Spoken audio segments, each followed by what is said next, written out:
핵전쟁이 나서 전부 다 괴멸되지 않고서는 영구 보존할 수 있다. 뭐 핵전쟁이 일어나지 않아도 돈 어떻게 벌어요? 대표님도 예적금, 막 주식 투자 이런 것도 하시나요? 저는 개인적인 투자는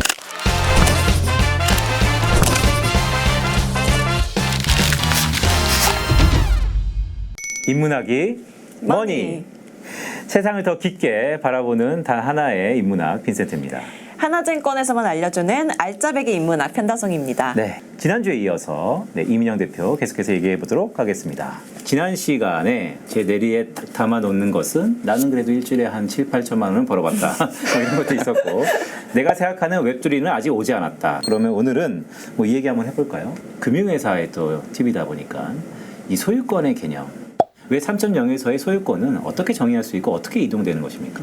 이제 NFT와 기존의 토큰, 이제 코인이라고 하는 것이 구별되는 포인트는 둘 다 결국에는 어느 지갑에서 어느 지갑으로 얼마만큼의 토큰이 이동했는가를 이제 계속 트랜잭션을 팔로우업을 하는 게, 그다음에 계속 레코딩을 하는 게 이제 분산 원장 블록체인의 이제 핵심 기술이라고 보시면 될 것 같은데, 이제 NFT가 넌 펀저블이 될 수 있는 이유는 여기다가 메타데이터라는 것이 하나가 더 추가가 됐기 때문인데요. 메타데이터요? 네. 어렵네. 메타데이터 뭐예요? 트랜잭션이라고 말하는 것에서 방금 제가 말씀드린 것처럼 어느 지갑에서 어느 지갑으로 얼마만큼 이동됐다, 이런 정보들이 담겨 있다고 말씀드렸잖아요. 네. 근데 이제 여기에 NFT는 메타데이터라는 것이 하나가 들어갑니다. 보통은 이제 뭐 URL 같은 것이 하나 들어가는데 그 URL을 클릭해 보면은 이제 그림 사진이 하나 뜨는.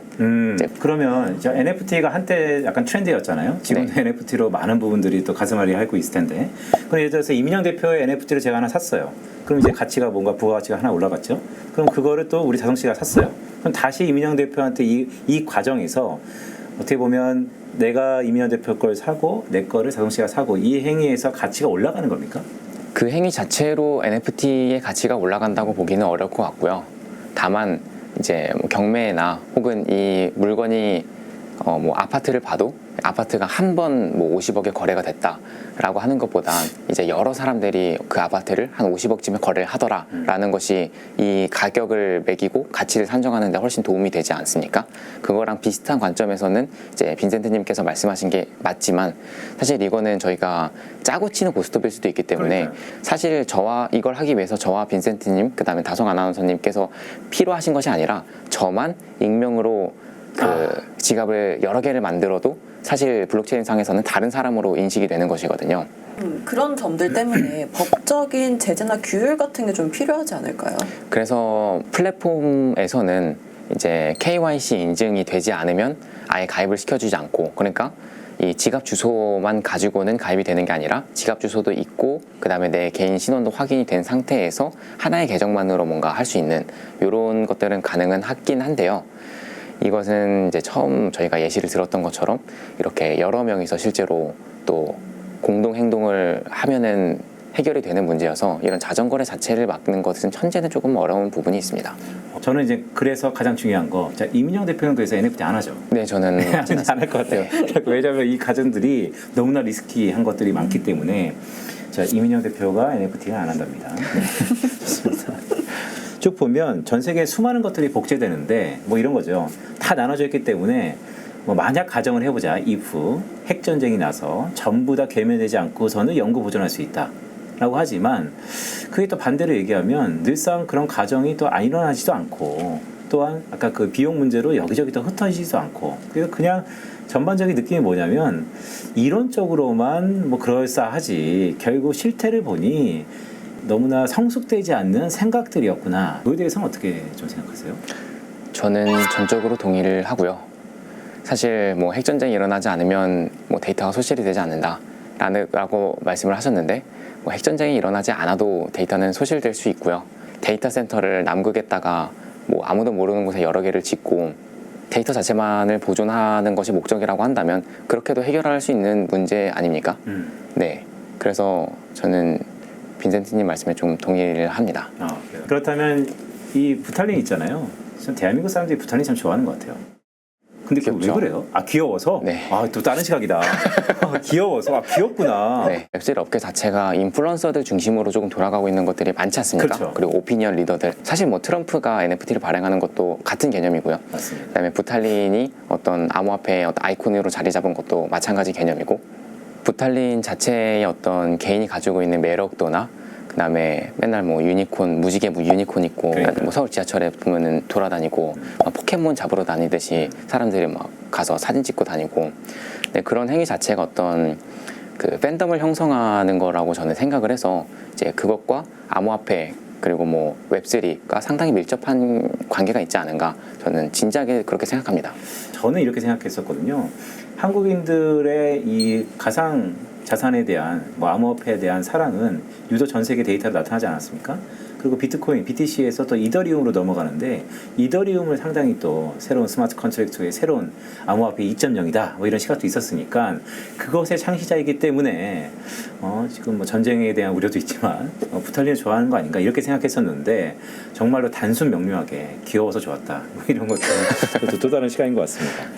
근데 또 궁금함이 지나치다 보면 그럼 내가 부탈린의 계좌를 도용할 수 있지 않을까?로 약간의 생각이 또 접목시킬 수 있고 아니 와전될 수 있을 것 같은데 자 그런 상황에서 웹3에서는 이런 행위가 나타나면 어떻게 시그널이 나오고 어떻게 해결해야 되는 거예요? 이제 누구나 그 부탈린의 지갑 주소를 알고 있기 때문에 그 부탈린과 같이 만드는 작업이다. 그리고 우리 어드바이저로 부탈린이 들어와 있다.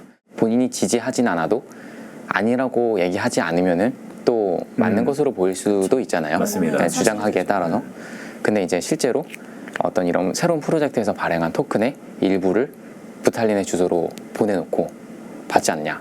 우리 같이 쉐어홀더다. 부탈린이 이 프로젝트에 함께했다라고 하는 것 자체는 이제 기망하는 행위이기 때문에 사기로는 볼 수 있을 것 같습니다. 그렇죠. 그러니까 어떻게 보면 이제 사기일 수 있다. 네.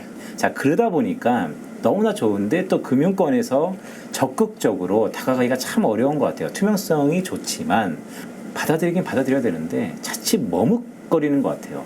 어떻게 보세요? 이 머뭇거림을 통과 의례로 생각하고 받아들여야 되는가 아니면 그냥 나중에 완벽하게 뭔가 이 규율이 정돈된 다음에 들어가야 되는가. 물론 한국만 전 세계에 있는 게 아니고 미국이라든지 또 유럽이라든지 상당히 우리 경쟁 국가들은 또 다가가고 있잖아요. 어떻게 해야 될까요?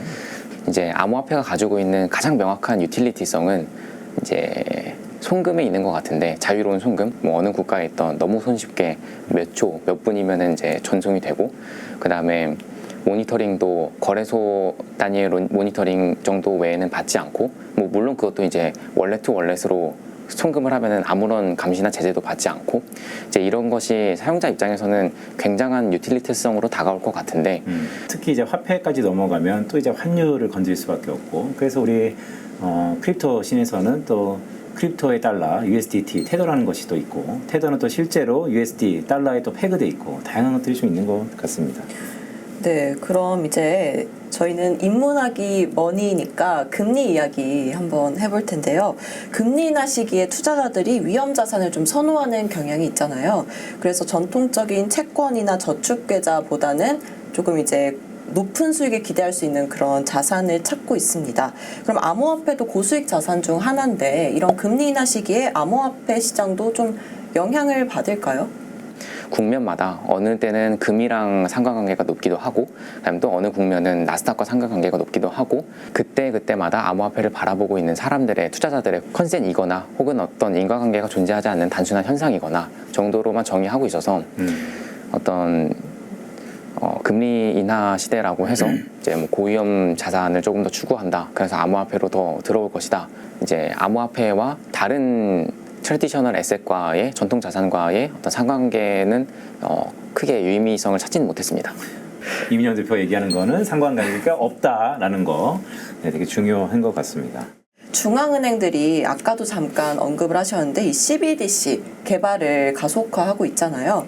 이게 금리 인하는 이런 환경에서 금융 시스템의 효율성을 높이고 그리고 거래 비용을 낮추는 중요한 역할을 좀 할 수 있을 것 같은데 사실 CBDC와 그다음에 일반 사람들이 인지하고 있는 암호화폐와는 상당한 거리가 있기 때문에 사실 직접적인 영향은 저는 없을 거라고 생각합니다.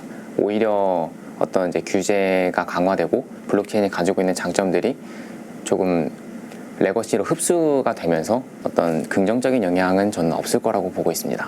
그냥 원화의 디지털화. 네, 맞습니다. 그렇죠? 네, 달러의 디지털화. 네. 화폐 역사를 보면 처음에 조개 껍데기에서 이제 뭐 금, 은 그러다가 이제 뭐 나무 하다가 이제 지폐, 네, 거기서 이제 디지털화로 바뀌는 그 일련의 큰 맥락 속에서 그냥 화폐의 원형이 형태가 좀 변천된다라고 보시는 것이죠. 네, 맞습니다. 네, 아쉽지만 2회에 걸친 이민영 대표님의 금리와 웹3 이야기 이제 마칠 시간인데요. 저희 공식 질문이 하나 있습니다. 구독자분들에게 이민영 대표님이 추천하시는 인문학 책 한 권 소개해 드리는 건데 어떤 책 추천해 주실까요? 그 제레미 레프킨이라고 하는 이제 유명한 미래학자가 있는데요. 이제 이 사람은 이제 다양한 시리즈로 책을 냈어요. 그래서 과학과 기술이 발전하면은 세상이 어떻게 좀 변화할 것인가에 대한 고찰들을 담은 글인데 노동의 종말, 그다음에 소유의 종말, 또 그 신간들이 발표가 되고 있어서 그냥 저는 어떤 책 하나라기보다는 종말 제레미 시리즈. 레프킨 네. 네 책들을 한번 쭉 훑어보시면은 네. 과학기술, 뭐 블록체인뿐만 아니라 AI나 그다음 뭐 기후변화 이런 것들이 인간의 사회와 경제를 어떻게 변화시킬 것인가에 대한 고민들을 많이 담고 있는 것 같아서 추천을 드리고 싶습니다. 그러니까요. 이민영 대표가 제레미 리프킨과의 무슨 관계는 없습니다. 네, 근데 저도 특히나 AI 시대를 앞두고 있어서 상당히 더 화제되고 있는 것 같은데, 자, 이민영 대표가 추천하는 추천 도서의 시리즈는 제레미 리프킨의 네, 종말 시리즈. 흥미롭지만 어려운 책. 네, 그래도 꼭 봐야 될, 추천해주셨는데, 그래도 꼭 네. 봐야 될 책 모입니다. 네, 저도 꼭 읽어보겠습니다. 네, 참 가파르게 달려온 것 같습니다. 벌써 10분은 여기서 마무리하겠습니다. 그동안 뭘 다뤘죠? 금리와 경제도 다루고 또 부동산도 다뤄봤고요. 또 여행도 한번 떠나봤고 간접적으로 또 요리도 한번 맛깔나게 해봤고, 자, 하나TV 구독자분들께서는 여전히 그렇지만 알람 구독 설정해 주시면서 우리 다음에는 좀 더 참신한 더 풍부한 인문학 소재를 갖고 찾아뵙기를 고대합니다. 네, 저희 하나TV는 앞으로도 다양하고 재미있는 콘텐츠로 여러분을 찾아뵙겠습니다. 자, 그럼 다 함께 한번 외쳐볼까요? 인문학이 머니. 머니!